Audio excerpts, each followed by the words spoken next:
ਇਹ 7 ਚੋਟੀਆਂ ਨੇ। ਇਹ 7 ਚੋਟੀਆਂ ਦੀ ਗੱਲ ਕਰ ਲਈਏ ਤਾਂ ਇਹਨਾਂ ਚੋਟੀਆਂ ਦੇ ਉੱਪਰ ਕੱਲੀ ਕੱਲੀ ਚੋਟੀ ਦੇ ਉੱਪਰ ਜਿਹੜਾ ਨਿਸ਼ਾਨ ਸਾਹਿਬ ਹੈ ਉਹ ਝੂਲਦਾ ਹੈ। नानक नाम चढ़दी कला तेरे भाणे सरबत दा भला।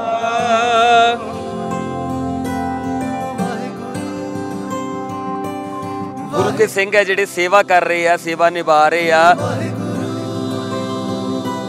तो इत्थे जिहड़ा टैंपरेचर है वो -, डिग्री तक चला जाता, पर फिर भी जिहड़े सेवादार है वो बड़ी ही तनदेही नाल सेवा निभाउंदे है। ये सेवादार है जिहड़े कई दिन पहला इत्थे पहुँच जाते हैं तो अपनियां सेवावां जिहड़ियां इन्हां जगहावां दे उपर आके दिंदे आ। ते वड्डी गिनती दे विच संगतां दर्शन दीदारे करके गुरु कीआं खुशियां प्राप्त करदियां। ते सचखंड श्री हेमकुंड साहिब दे जो सरूप है वो इसे जगह ते ही रहिंदे हन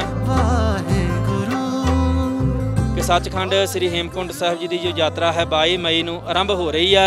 सारियां संगतां नूं बेनती है जो माध्यम राहीं देख रही हैं, आप जी दर्शन करो, इशनान करो ते गुरु घर दीआं खुशियां प्राप्त करो जी।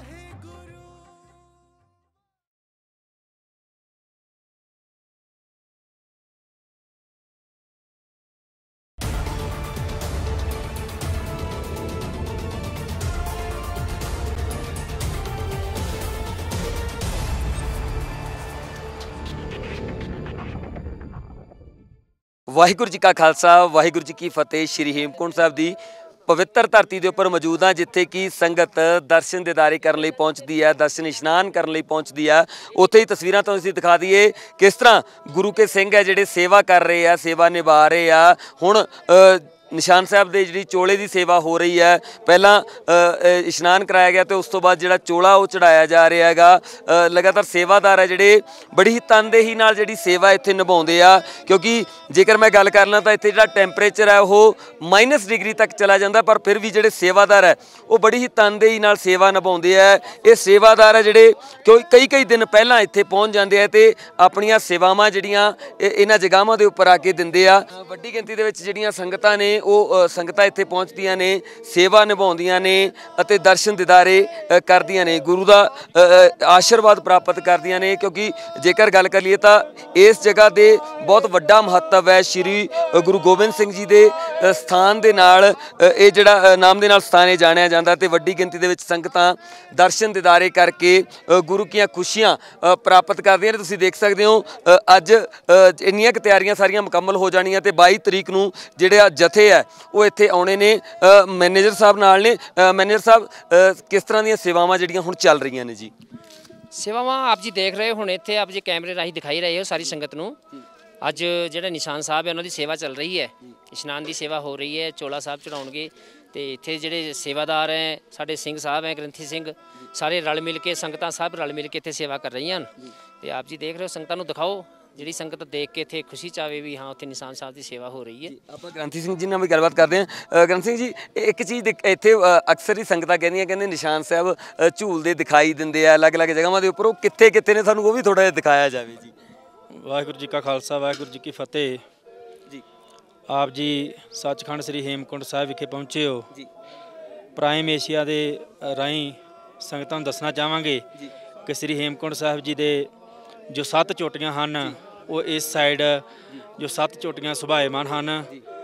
सो 10वें ग्रंथ के विच धन गुरु गोबिंद सिंह साहब जी ने बचित्र नाटक के 6वें अध्याय में सतगुरु जी ने इस अस्थान बारे सारी जो कथन किया है। अब मैं अपनी कथा बखानो तप साध जिह विद बयानो, हेमकुंट पर्वत है जहाँ सप्त श्रृंग शोभित है तहाँ, सप्त श्रृंग तह नाम कहावा पांडरा जो जो कमावा, तहे हम अधिक तपस्या साधी महाकाल काल का आराधी, तही प्रकाश हमारा भयो पटना शहर विखे भवले। ये जो इतिहास जो मैं आप जी को संखेप ही रूप में सरवण करवाया है। तो सचखंड श्री हेमकुंड साहिब जी की जो यात्रा है 2020-2021 कुछ क समा जी पिछले दिनों के चली सी। तो इस साल मैं संगतां नूं बेनती करनी चाहांगा कि जो 2022 की यात्रा जो 22 मई 2022 नूं आरंभ हो रही है, संगतां नूं बेनती है कि आप होम हुमा के गुरु घर पहुँचो, गुरु घर दीआं खुशियां प्राप्त करो, दर्शन इशनान करके ਗੁਰੂ ਸਾਹਿਬ ਜੀ ਦੇ ਪੂਰਬਲੇ ਜਨਮ ਦੇ ਤਪ ਸਥਾਨ ਦੇ ਦਰਸ਼ਨ ਕਰੋ ਜੀ।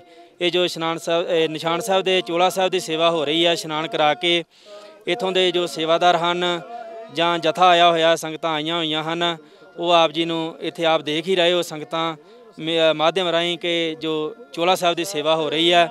ਸੋ ਇਸੇ ਤਰ੍ਹਾਂ ਹੀ ਸੰਗਤਾਂ ਜਿਸ ਤਰ੍ਹਾਂ ਵੀ ਚੋਲਾ ਸਾਹਿਬ ਲੈ ਕੇ ਆਉਂਦੀਆਂ ਹਨ, ਇਸੇ ਤਰ੍ਹਾਂ ਹੀ ਸੰਗਤਾਂ ਦੇ ਜੋ ਸੰਗਤਾਂ ਹੁਕਮ ਕਰਦੀਆਂ, ਬੇਨਤੀ ਕਰਦੀਆਂ ਹਨ, ਉਹਨਾਂ ਦੇ ਕਹਿਣ 'ਤੇ ਸਾਨੂੰ ਜੋ ਚੋਲਾ ਸਾਹਿਬ ਦੀ ਸੇਵਾ ਕਰਨੀ ਪੈਂਦੀ ਹੈ।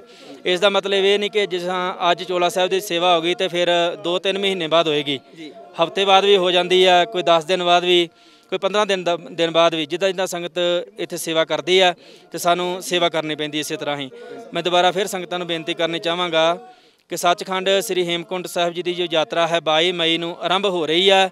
ਸਾਰੀਆਂ ਸੰਗਤਾਂ ਨੂੰ ਬੇਨਤੀ ਹੈ ਜੋ ਮਾਧਿਅਮ ਰਾਹੀਂ ਦੇਖ ਰਹੀਆਂ ਹਨ, ਆਪ ਜੀ ਦਰਸ਼ਨ ਕਰੋ, ਇਸ਼ਨਾਨ ਕਰੋ ਤੇ ਗੁਰੂ ਘਰ ਦੀਆਂ ਖੁਸ਼ੀਆਂ ਪ੍ਰਾਪਤ ਕਰੋ ਜੀ। ਗ੍ਰੰਥ ਸਿੰਘ ਜੀ, ਜੇ ਆਪਾਂ ਗੱਲ ਕਰੀਏ ਉੱਪਰ ਚੋਟੀਆਂ ਦੇ ਉੱਪਰ ਵੀ ਜਿਹੜੇ ਫਿਰ ਨਿਸ਼ਾਨ ਸਾਹਿਬ ਚੜਾਏ ਜਾਂਦੇ ਆ, ਉਹਨਾਂ ਦਾ ਕਿਸ ਤਰ੍ਹਾਂ ਦਾ ਪ੍ਰੋਸੈਸ ਹੁੰਦਾ ਜੀ? ਉਹ ਜੀ ਜਿਸ ਤਰ੍ਹਾਂ ਹੁਣ ਬਰਫ਼ ਪਈ ਹੋਈ ਆ, ਬਰਫ਼ ਦੇ ਵਿੱਚ ਉੱਥੇ ਚੋਟੀਆਂ ਤੇ ਸਿੰਘਾਂ ਤੋਂ ਨਹੀਂ ਚੜਿਆ ਜਾਂਦਾ। ਬਾਬਾ ਸ਼ੇਰ ਸਿੰਘ ਜੀ ਜੋ ਮਹਾਰਾਜ ਪਿੰਡ ਤੋਂ ਦਮਦਮੀ ਟਕਸਾਲ ਦੇ ਸਿੰਘ ਆਉਂਦੇ ਹਨ, ਉਹ ਆ ਕੇ ਜਿਸ ਤਰ੍ਹਾਂ ਬਰਫ਼ ਹਟ ਜਾਂਦੀ ਹੈ ਉਹ ਸੰਪਰਕ ਕਰਦੇ ਹਨ ਸਾਡੇ ਗੁਰਦੁਆਰਾ ਗੋਬਿੰਦ ਘਾਟ ਸਾਹਿਬ ਦੇ ਮੈਨੇਜਰ ਸਰਦਾਰ ਸੇਵਾ ਸਿੰਘ ਜੀ ਨਾਲ ਜਾਂ ਗੁਰਨਾਮ ਸਿੰਘ ਜੀ ਨਾਲ, ਜੋ ਇੱਥੋਂ ਦੇ ਹੇਮਕੁੰਟ ਸਾਹਿਬ ਦੇ ਮੈਨੇਜਰ ਸਾਹਿਬ ਹਨ, ਉਹਨਾਂ ਨਾਲ ਸੰਪਰਕ ਕਰਕੇ ਤੇ ਉਹ ਆਉਂਦੇ ਹਨ ਜਥਾ ਲੈ ਕੇ। ਉਹ 7-8 ਸਿੰਘਾਂ ਦਾ ਜਥਾ ਜੋ ਇੱਕ ਚੋਟੀ ਤੇ ਭੇਜ ਕੇ ਤੇ ਉਸ ਦੀ ਸੇਵਾ ਕਰਕੇ ਆਉਂਦੇ ਹਨ। ਜੋ ਚੋਲਾ ਸਾਹਿਬ ਉੱਥੇ ਚੜ੍ਹੇ ਜਾਂਦੇ ਹਨ ਨਿਸ਼ਾਨ ਸਾਹਿਬ ਦੇ, ਇੱਥੋਂ ਕੜਾਹ ਪ੍ਰਸ਼ਾਦ ਦੀ ਦੇਗਾਂ ਜਿੱਦਾਂ ਬਣਾ ਕੇ ਖੜਦੇ ਹਨ, ਲੈ ਕੇ ਜਾਂਦੇ ਹਨ ਸੰਗਤਾਂ ਇੱਥੇ ਆਉਂਦੀਆਂ ਹਨ। ਸੋ ਇਸੇ ਤਰ੍ਹਾਂ ਹੀ ਬੇਨਤੀ ਕਰਦੇ ਹਾਂ ਕਿ ਉਹੀ ਬਾਬਾ ਜੀ ਸ਼ੇਰ ਸਿੰਘ ਜੀ ਜੋ ਜਥਾ ਲੈ ਕੇ ਆਉਂਦੇ ਹਨ, ਉਹੀ ਚੋਟੀਆਂ ਦੀ ਸੇਵਾ ਕਰਕੇ ਇੱਥੇ ਜਾਂਦੇ ਹਨ। ਤਕਰੀਬਨ ਉਹ ਜਿਹੜੀ ਸੇਵਾ ਇੱਥੇ ਨਿਭਾ ਰਹੇ ਆ ਜੀ, ਜੋ ਮੇਰੇ ਦੇਖਣ ਦੇ ਕਰੀਬ ਹੈ ਕੋਈ 15-20 ਸਾਲ ਤੋਂ ਮੈਂ ਦੇਖ ਰਿਹਾ ਵਾਂ, ਤੇ ਉਸ ਤੋਂ ਪਹਿਲਾਂ ਜੇ ਕਰ ਰਹੇ ਹੋਣ ਤੇ ਮੈਨੂੰ ਉਸ ਬਾਰੇ ਕੋਈ ਪਤਾ ਨਹੀਂ ਹੈ। ਠੀਕ ਹੈ ਜੀ। ਤੇ ਮੈਂ ਇੱਕ ਇਸ ਸਥਾਨ ਦੀ ਗੱਲ ਕਰਾਂ ਜੀ, ਜਦੋਂ ਆਫ ਸੀਜ਼ਨ ਆ ਜਾਂਦਾ ਇੱਥੋਂ ਜਿਹੜੇ ਮਹਾਰਾਜ ਦੇ ਸਰੂਪ ਨੀਚੇ ਲੈ ਕੇ ਜਾਏ ਜਾਂਦੇ ਆ, ਕਿੰਨੀ ਕੁ ਦੇਰ ਜਿਹੜੀ ਇਹ ਬਰਫ਼ ਇੱਥੇ ਜਿਹੜੀ ਜੰਮ ਜਾਂਦੀ ਹੈ ਪੂਰੇ ਤਰ੍ਹਾਂ ਨਾਲ ਜੀ? ਜਿਸ ਤਰ੍ਹਾਂ ਤੂੰ ਅਸੀਂ ਇਹ ਕਿਹਾ ਵਾ ਕਿ ਜੋ ਸਰੂਪ ਹੈ ਥੱਲੇ ਲੈ ਕੇ ਜਾਏ ਜਾਂਦੇ ਆ, ਬਿਲਕੁਲ ਨਹੀਂ, ਕਿਉਂਕਿ ਮੈਂ ਸੰਗਤਾਂ ਨੂੰ ਦੱਸਣਾ ਚਾਹਾਂਗਾ ਕਿ ਸੱਚਖੰਡ ਨੀਚੇ ਬਣਿਆ ਹੋਇਆ ਹੈ, ਜਿੱਥੇ ਆਪਾਂ ਪ੍ਰਕਾਸ਼ ਕਰਦੇ ਹਾਂ ਰੋਜ਼ਾਨਾ ਦੀ ਤਰ੍ਹਾਂ, ਉਸ ਦੇ ਨੀਚੇ ਸੱਚਖੰਡ ਬਣਿਆ ਹੋਇਆ, ਉਸ ਦੇ ਵਿੱਚ ਹੀ ਅਸੀਂ ਜੋ ਹੀਟਰ ਵਗੈਰਾ ਲਗਾ ਕੇ ਐਸਾ ਰੂਮ ਬਣਾਇਆ ਵਾ ਕਿ ਜਿਹਦੇ ਵਿੱਚ ਜਿਸ ਤਰ੍ਹਾਂ ਅਸੀਂ ਮਹਾਰਾਜ ਦੇ ਸਰੂਪ ਛੱਡ ਕੇ ਜਾਵਾਂਗੇ ਉਸ ਤਰ੍ਹਾਂ ਦਾ ਹੀ ਟੈਂਪਰੇਚਰ ਜਦੋਂ ਅਸੀਂ ਆ ਕੇ ਦੇਖਦੇ ਹਾਂ ਤੇ ਉਸ ਤਰ੍ਹਾਂ ਹੀ ਟੈਂਪਰੇਚਰ ਹੁੰਦਾ ਹੈ ਇੱਥੇ। ਤੇ ਸੱਚਖੰਡ ਸ੍ਰੀ ਹੇਮਕੁੰਟ ਸਾਹਿਬ ਦੇ ਜੋ ਸਰੂਪ ਹੈ ਉਹ ਇਸੇ ਜਗ੍ਹਾ ਤੇ ਹੀ ਰਹਿੰਦੇ ਹਨ, ਕਿਉਂਕਿ ਇਹ ਇਸ ਕਰਕੇ ਰਹਿੰਦੇ ਹਨ ਕਿਉਂਕਿ ਜਦੋਂ ਮਹਾਰਾਜ ਦਾ ਸਰੂਪ ਅਸੀਂ ਵਾਪਸੀ ਇੱਥੇ ਲੈ ਕੇ ਆਉਣਾ ਹੁੰਦਾ ਨਾ, ਜਦੋਂ ਯਾਤਰਾ ਆਰੰਭ ਹੁੰਦੀ ਉਦੋਂ ਬਰਫ਼ ਬਹੁਤ ਹੁੰਦੀ ਆ ਤੇ ਉਦੋਂ ਸਾਨੂੰ ਮਹਾਰਾਜ ਦੇ ਸਰੂਪ ਲਿਆਉਣ ਵਿੱਚ ਬਹੁਤ ਕਠਿਨਾਈ ਆਉਂਦੀ ਹੈ। ਇਸ ਕਰਕੇ ਅਸੀਂ ਮਹਾਰਾਜ ਦਾ ਸਰੂਪ ਇੱਥੇ ਹੀ ਰੱਖ ਕੇ ਜਾਂਦੇ ਹਾਂ। ਜੇ ਨੀਚੇ ਦੇ ਸਥਾਨਾਂ ਦੀ ਗੱਲ ਕਰ ਲਈਏ ਜੀ, ਨੀਚੋਂ ਫਿਰ ਜਿਵੇਂ ਕੱਲ੍ਹ ਨੂੰ ਸੰਗਤ ਨੇ 22 ਤਰੀਕ ਨੂੰ ਸੰਗਤ ਨੇ ਆਉਣਾ, ਉਹ ਕਿਸ ਰੂਪ ਦੇ ਵਿੱਚ ਸੰਗਤ ਹੈ ਜਿਹੜੀ ਇੱਥੇ ਪਹੁੰਚਦੀ ਹੈ? ਜਿਸ ਤਰ੍ਹਾਂ ਆਪ ਜੀ ਨੇ ਦੇਖਿਆ ਕਿ 19 ਮਈ ਨੂੰ ਜੋ ਰਿਸ਼ੀਕੇਸ਼ ਤੋਂ ਜਥਾ ਰਵਾਨਾ ਹੋਇਆ ਹੈ, ਇਸੇ ਤਰ੍ਹਾਂ ਹੀ 19 ਤਰੀਕ ਨੂੰ ਗੁਰਦੁਆਰਾ ਗੋਬਿੰਦ ਘਾਟ ਸਾਹਿਬ ਵਿਖੇ ਸ੍ਰੀ ਅਖੰਡ ਪਾਠ ਸਾਹਿਬ ਜੋ ਆਰੰਭ ਹੋਇਆ ਸੀ ਤੇ ਉਹਨਾਂ ਦੇ ਕੱਲ੍ਹ 21 ਮਈ ਨੂੰ ਭੋਗ ਪਾਏ ਜਾਣੇ ਹਨ। ਉਸ ਤੋਂ ਉਪਰੰਤ ਸਿੰਘ ਸਾਹਿਬ ਗਿਆਨੀ ਮਿਲਾਪ ਸਿੰਘ ਜੀ ਉੱਥੇ ਅਰਦਾਸ ਬੇਨਤੀ ਕਰਨਗੇ, 5 ਪਿਆਰਿਆਂ ਦੀ ਅਗਵਾਈ ਹੇਠ ਜੋ ਜਥਾ ਹੈ ਉਹ ਸ੍ਰੀ ਹੇਮਕੁੰਟ ਸਾਹਿਬ ਲਈ ਰਵਾਨਾ ਕਰਨਗੇ। ਤੇ 22 ਤਰੀਕ ਨੂੰ ਜੋ ਸੰਗਤਾਂ ਇੱਥੇ ਆਉਣਗੀਆਂ, ਸਤਿਗੁਰਾਂ ਦੇ ਪਾਵਨ ਸਥਾਨਾਂ ਤੇ ਪਹੁੰਚ ਕਰਕੇ ਜੋ ਇੱਥੋਂ ਦੇ ਜੋ ਪਹਿਲੇ ਦਿਨ ਯਾਤਰਾ ਆਰੰਭਤਾ ਹੋਣੀ ਹੈ, ਸੰਗਤਾਂ ਦਾ ਬਹੁਤ ਠਾਠਾ ਮਾਰਦਾ ਇਕੱਠ ਹੁੰਦਾ ਹੈ।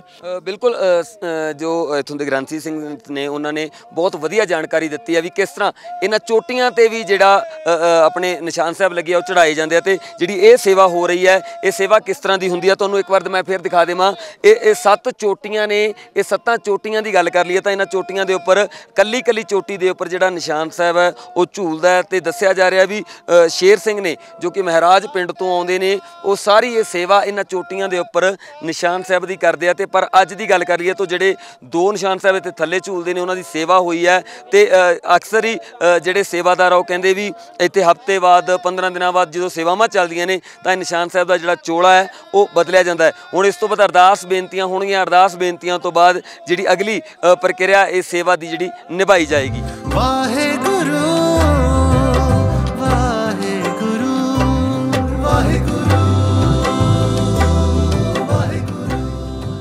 ਦੇਗ ਚਲਾਈ ਤੇਗ ਵਾਹੀ, ਦੇਖ ਕੇ ਅਣਡਿੱਠ ਕੀਤਾ, ਤਿਨਾਂ ਪਿਆਰਿਆਂ ਸਚਿਆਰਿਆਂ ਦੀ ਕਮਾਈ ਦਾ ਧਿਆਨ ਧਰ ਕੇ ਖਾਲਸਾ ਜੀ ਬੋਲੋ ਜੀ ਵਾਹਿਗੁਰੂ। ਜਿਨ੍ਹਾਂ ਸਿੰਘਾਂ ਸਿੰਘਣੀਆਂ ਨੇ ਧਰਮ ਹੇਤ ਸੀਸ ਦਿੱਤੇ ਬੰਦ ਕਟਵਾਏ, ਖੋਪਰੀਆਂ ਲੋਹਾਈਆਂ ਚਰਖੜੀਆਂ ਤੇ ਚੜੇ ਤਨ ਆਰਿਆਂ ਨਾਲ ਚਰਵਾਏ ਗਏ। ਗੁਰਦੁਆਰਿਆਂ ਦੇ ਸੇਵਾ ਲਈ ਕੁਰਬਾਨੀਆਂ ਕੀਤੀਆਂ ਧਰਮ ਨਹੀਂ ਹਾਰਿਆ। ਸਿੱਖੇ ਕੇਸਾਂ ਸਵਾਸਾਂ ਸੰਗ ਨਿਭਾਏ ਤਿਨਾਂ ਦੇ ਕਮਾਈ ਦਾ ਧਿਆਨ ਧਰ ਕੇ ਖਾਲਸਾ ਜੀ ਬੋਲੋ ਜੀ ਵਾਹਿਗੁਰੂ। ਪੰਜਾਂ ਤਖਤਾਂ ਸਰਬੱਤ ਗੁਰਦੁਆਰਿਆਂ ਦਾ ਧਿਆਨ ਤੇ ਗੁਰੂ ਵਾਹਿਗੁਰੂ। ਚਿਤ ਆਵੇ ਚਿਤ ਆਵਨ ਕਾ ਸਦਕਾ ਸਰਬ ਸੁਖ ਹੋਵੈ। ਜਹਾਂ ਜਹਾਂ ਖਾਲਸਾ ਜੀ ਸਾਹਿਬ ਤਹਾਂ ਤਹਾਂ ਰਛਿਆ ਰਿਆਇਤ। ਦੇਗ ਤੇਗ ਫਤਿਹ ਬਿਰਦ ਕੀ ਪੈਜ ਪੰਥ ਕੀ ਜੀਤ। ਸ੍ਰੀ ਸਾਹਿਬ ਜੀ ਸਹਾਏ ਖਾਲਸੇ ਜੀ ਕੇ ਬੋਲ ਬਾਲੇ ਬੋਲੋ ਜੀ ਵਾਹਿਗੁਰੂ। ਸਿੱਖਾਂ ਨੂੰ ਸਿੱਖੀ ਦਾਨ ਕੇਸ ਦਾਨ ਰਹਿਤ ਦਾਨ ਵਿਵੇਕ ਦਾਨ ਵਿਸਾਹ ਦਾਨ ਭਰੋਸਾ ਦਾਨ ਦਾਨਾ ਸਿਰ ਦਾਨ ਨਾਮ ਦਾਨ। ਸ੍ਰੀ ਅੰਮ੍ਰਿਤਸਰ ਸਾਹਿਬ ਜੀ ਕੇ ਦਰਸ਼ਨ ਇਸ਼ਨਾਨ। ਚੌਂਕੀਆਂ ਝੰਡੇ ਬੁੰਗੇ ਜੁਗੋ ਜੁਗ ਅਟਲ ਧਰਮ ਕਾ ਜੈਕਾਰ ਬੋਲੋ ਜੀ ਵਾਹਿਗੁਰੂ। ਸਿੱਖਾਂ ਦਾ ਮਨ ਨੀਵਾ ਮਤ ਉੱਚੇ ਮਤ ਪਾਦਾ ਰਾਖਾ ਆਪ ਵਾਹਿਗੁਰੂ। ਹੇ ਅਕਾਲ ਪੁਰਖ ਆਪਣੇ ਪੰਥ ਦੇ ਸਦਾ ਸਹਾਈ ਦਾ ਤਾਰ ਜੀਓ। ਸ੍ਰੀ ਨਨਕਾਣਾ ਸਾਹਿਬ ਤੇ ਹੋਰ ਗੁਰਦੁਆਰਿਆਂ ਗੁਰਧਾਮਾਂ ਦੇ ਜਿਨ੍ਹਾਂ ਤੋਂ ਪੰਥ ਨੂੰ ਵਿਛੋੜਿਆ ਗਿਆ ਹੈ ਜੀ। ਖੁੱਲੇ ਦਰਸ਼ਨ ਦੀਦਾਰ ਤੇ ਸੇਵਾ ਸੰਭਾਲ ਦਾ ਦਾਨ ਖਾਲਸਾ ਜੀ ਨੂੰ ਬਖਸ਼ੋ। ਹੇ ਨਿਮਾਣਿਆਂ ਦੇ ਮਾਣ ਨਿਤਾਣਿਆਂ ਦੇ ਤਾਣ ਨਿਓਟਿਆਂ ਦੀ ਓਟ। ਧੰਨ ਧੰਨ ਸਾਹਿਬ ਸ੍ਰੀ ਗੁਰੂ ਗੋਬਿੰਦ ਸਿੰਘ ਸਾਹਿਬ ਜੀਓ ਮਹਾਰਾਜ। ਆਪ ਜੀ ਦੇ ਪਾਵਨ ਪਵਿੱਤਰ ਤਪ ਅਸਥਾਨ ਸੱਚਖੰਡ ਸ੍ਰੀ ਹੇਮਕੁੰਟ ਸਾਹਿਬ ਜੀ ਦੀ 2022 ਦੀ ਯਾਤਰਾ ਦੀ ਆਰੰਭਤਾ ਦੇ ਸੰਬੰਧ ਵਿੱਚ ਆਪ ਜੀ ਦੇ ਅਸਥਾਨ ਸੱਚਖੰਡ ਸ੍ਰੀ ਹੇਮਕੁੰਟ ਸਾਹਿਬ ਵਿਖੇ ਧੰਨ ਧੰਨ ਸਤਿਗੁਰੂ ਸ੍ਰੀ ਗੁਰੂ ਗ੍ਰੰਥ ਸਾਹਿਬ ਜੀਓ ਮਹਾਰਾਜ। ਆਪ ਜੀ ਕੇ ਹਜੂਰ ਦਿੱਲੀ ਦੇ ਜਥੇ ਵੱਲੋਂ ਸਮੂਹ ਮੈਨੇਜਮੈਂਟ ਟਰਸਟ ਦੇ ਸੇਵਾਦਾਰਾਂ ਵੱਲੋਂ ਸਰਬੱਤ ਸੰਗਤਾਂ ਵੱਲੋਂ ਰਲ ਮਿਲ ਕਰਕੇ ਆਪ ਜੀ ਦੇ ਨਿਸ਼ਾਨ ਸਾਹਿਬ ਦੇ ਚੋਲਾ ਸਾਹਿਬ ਦੀ ਸੇਵਾ ਕੀਤੀ ਗਈ ਹੈ। ਸੇਵਾ ਕਰਦਿਆਂ ਅਨੇਕ ਪ੍ਰਕਾਰ ਦੀਆਂ ਭੁੱਲਾਂ ਹੋਈਆਂ ਹੋਣਗੀਆਂ। ਅਣਜਾਣ ਸੇਵਕ ਜਾਣ ਕੇ ਮਾਫ ਕਰਨਾ ਜੀ। ਅੱਗੇ ਤੋਂ ਸਮਤ ਬਖਸ਼ਣੀ ਕੀਤੀ ਹੋਈ ਸੇਵਾ ਸਫਲ ਕਰਨੀ ਅਗਾਂਹ ਵਾਸਤੇ ਵੀ ਇਸੇ ਤਰ੍ਹਾਂ ਹੀ ਸੇਵਾ ਕਰਨ ਦੇ ਬਲ ਉਦਮ ਬਖਸ਼ਣੇ ਸੱਚੇ ਪਾਤਸ਼ਾਹ ਜੀਓ। ਜਿੰਨੀਆਂ ਵੀ ਸੰਗਤਾਂ ਨੇ ਅੱਜ ਤੋਂ ਪਹਿਲਾਂ ਆਪ ਜੀ ਦੇ ਅਸਥਾਨਾਂ 'ਤੇ ਹਾਜ਼ਰੀਆਂ ਭਰੀਆਂ ਹਨ ਸਭਨਾਂ ਦੀਆਂ ਹਾਜ਼ਰੀਆਂ ਤਿਲ ਫੁੱਲ ਭੇਟਾਵਾਂ ਦਰ ਪ੍ਰਵਾਨ ਕਰਨੀਆਂ। ਯਾਤਰਾ ਸਫਲ ਕਰਨੀ ਦਰੋਂ ਘਰੋਂ ਨਾਮਦਾਨ ਗੁਰਸਿੱਖੀ ਜੀਵਨ ਬਖਸ਼ ਕੇ ਸੰਗਤਾਂ ਨੂੰ ਨਿਹਾਲ ਕਰਨਾ ਜੀ। ਸਭਨਾਂ ਦੀਆਂ ਮਨੋ ਭਾਵਨਾਵਾਂ ਗੁਰਮਤ ਅਨੁਸਾਰ ਸੰਪੂਰਨ ਕਰਨੀਆਂ ਜੀ। ਸੱਚੇ ਪਾਤਸ਼ਾਹ ਜੀਓ ਆਪ ਜੀ ਦੇ ਦਰੋਂ ਘਰੋਂ ਵਰਸਾਏ ਹੋਏ ਜਥੇਦਾਰ ਭਾਈ ਅਮਰਜੀਤ ਸਿੰਘ ਸੱਚੇ ਪਾਤਸ਼ਾਹ ਜੀਓ ਉਹਨਾਂ ਨੂੰ ਆਪ ਜੀ ਨੇ ਪੋਤਰੇ ਦੀ ਦਾਤ ਬਖਸ਼ਿਸ਼ ਕੀਤੀ ਹੈ। ਬੱਚੇ ਦੀ ਲੰਮੀ ਲੰਮੀ ਆਰਜ਼ੂ ਕਰਨੀ ਮਾਤਾ ਪਿਤਾ ਦਾ ਆਗਿਆਕਾਰ ਬਣਾਉਣਾ ਗੁਰਸਿੱਖੀ ਜੀਵਨ ਨਾਮਦਾਨ ਬਖਸ਼ਿਸ਼ ਕਰਨਾ ਤਰੱਕੀਆਂ ਬਖਸ਼ਣੀਆਂ ਬੱਚੇ ਨੂੰ। ਐਸ ਵਕਤ ਆਪ ਜੀ ਕੇ ਹਜੂਰ ਸ੍ਰੀ ਆਨੰਦ ਸਾਹਿਬ ਜੀ ਕੇ ਭੋਗ ਜੀ ਕੀ ਅਰਦਾਸ ਹੈ ਜੀ। ਅੱਖਰ ਵਾਧਾ ਘਾਟਾ ਭੁੱਲ ਚੁੱਕ ਮਾਫ ਕਰਨੀ ਸਰਬੱਤ ਦੇ ਕਾਰਜ ਰਾਸ ਕਰਨੇ। ਆਪ ਜੀ ਕੇ ਹਜੂਰ ਕੜਾਹ ਪ੍ਰਸ਼ਾਦੀਆਂ ਦੇਗਾਂ ਹਾਜ਼ਰ ਹਨ। ਦਰ ਪ੍ਰਵਾਨ ਹੋਵਣ ਪ੍ਰਵਾਨ ਹੋਇਆ ਪ੍ਰਸ਼ਾਦ ਸੰਗਤ ਵਿੱਚ ਵਰਤਾਉਣ ਦੀ ਆਗਿਆ ਬਖਸ਼ੋ ਕਰੋ ਕਿਰਪਾ। ਭੋਗ ਲੱਗੇ ਲੱਗਾ ਹੋਇਆ ਭੋਗ ਸੰਗਤ ਵਿੱਚ ਵਰਤਾਉਣ ਦੀ ਆਗਿਆ ਬਖਸ਼ੋ। ਸਿੱਖ ਪੜ੍ਹਦੇ ਸੁਣਦੇ ਸਰਬੱਤ ਲਾਹੇਵੰਦ ਹੋਵਨ ਨਾਨਕ ਨਾਮ ਚੜ੍ਹਦੀ ਕਲਾ ਤੇਰੇ ਭਾਣੇ ਸਰਬੱਤ ਦਾ ਭਲਾ। ਤੁਸੀਂ ਦੇਖ ਰਹੇ ਹੋ ਗੁਰਦੁਆਰਾ ਸ਼੍ਰੀ ਹੇਮਕੁੰਟ ਸਾਹਿਬ ਦੀ ਧਰਤੀ ਦੇ ਉੱਪਰ ਜਿਹੜੇ ਗੁਰਦੁਆਰਾ ਸਾਹਿਬ ਦੇ ਨਿਸ਼ਾਨ ਸਾਹਿਬਾਂ ਦੀ ਸੇਵਾ ਹੋਈ ਹੈ। ਜਿੰਨੀਆਂ ਵੀ ਸੇਵਾਦਾਰਾਂ ਵੱਲੋਂ ਸੇਵਾਵਾਂ ਨਿਭਾਈਆਂ ਜਾ ਰਹੀਆਂ ਲਗਾਤਾਰ ਅਰਦਾਸਾਂ ਬੇਨਤੀਆਂ ਹੋਈਆਂ ਨੇ। ਗੁਰੂ ਮਹਾਰਾਜ ਅੱਗੇ ਜੋਦੜੀ ਹੋਈ ਹੈ ਵੀ ਜਿਹੜੀ ਯਾਤਰਾ ਉਹ ਸਫਲ ਕੀਤੀ ਜਾਵੇ। 22 ਤਰੀਕ ਨੂੰ ਯਾਤਰਾ ਜਿਹੜੀ ਇੱਥੋਂ ਸ਼ੁਰੂ ਹੋਣੀ ਹੈ ਅਤੇ ਲਗਾਤਾਰ ਸੰਗਤਾਂ ਨੇ ਜਿਹੜੀਆਂ ਉਹ ਇਸ ਚੀਜ਼ ਦੀ ਵੇਟ ਕਰ ਰਹੀਆਂ ਨੇ ਵੀ ਕਦੋਂ ਇਹ ਗੁਰੂ ਮਹਾਰਾਜ ਦੇ ਦਰਸ਼ਨਾਂ ਦੇ ਦਿਦਾਰਿਆਂ ਦੀ ਜਿਹੜੀ ਤਾਂਘ ਹੈ ਉਹਨਾਂ ਦੇ ਦਿਲਾਂ ਦੇ ਵਿੱਚ ਉਹ ਪੂਰੀ ਹੋਵੇ ਤੇ ਉਹ ਇਸ ਜਗ੍ਹਾ ਦੇ ਉੱਪਰ ਪਹੁੰਚ ਕੇ ਅਰਦਾਸਾਂ ਬੇਨਤੀਆਂ ਕਰਨ ਤੇ ਆਪਣੀਆਂ ਮਨੋਕਾਮਨਾ ਪੂਰੀਆਂ ਕਰਨ। ਅੱਜ ਇਹ ਸੇਵਾਦਾਰਾਂ ਵੱਲੋਂ ਜਿਹੜੀਆਂ ਸੇਵਾਵਾਂ ਪੂਰੇ ਤਰੀਕੇ ਨਾਲ ਨਿਭਾਈਆਂ ਜਾ ਰਹੀਆਂ। ਇਸ ਯਾਤਰਾ ਦੀ ਹੋਰ ਵੀ ਤੁਹਾਨੂੰ ਪਲ ਪਲ ਦੀ ਰਿਪੋਰਟ ਹੈ ਜਿਹੜੀ ਦਿੰਦੇ ਰਹਾਂਗੇ। ਜੁੜੇ ਰਹੋ ਸਾਡੇ ਨਾਲ, ਦੇਖਦੇ ਰਹੋ ਪ੍ਰਾਈਮ ਏਸ਼ੀਆ TV, ਤੁਹਾਡਾ ਆਪਣਾ, ਤੁਹਾਡੇ ਲਈ। ਸਤਿ ਸ਼੍ਰੀ ਅਕਾਲ ਜੀ।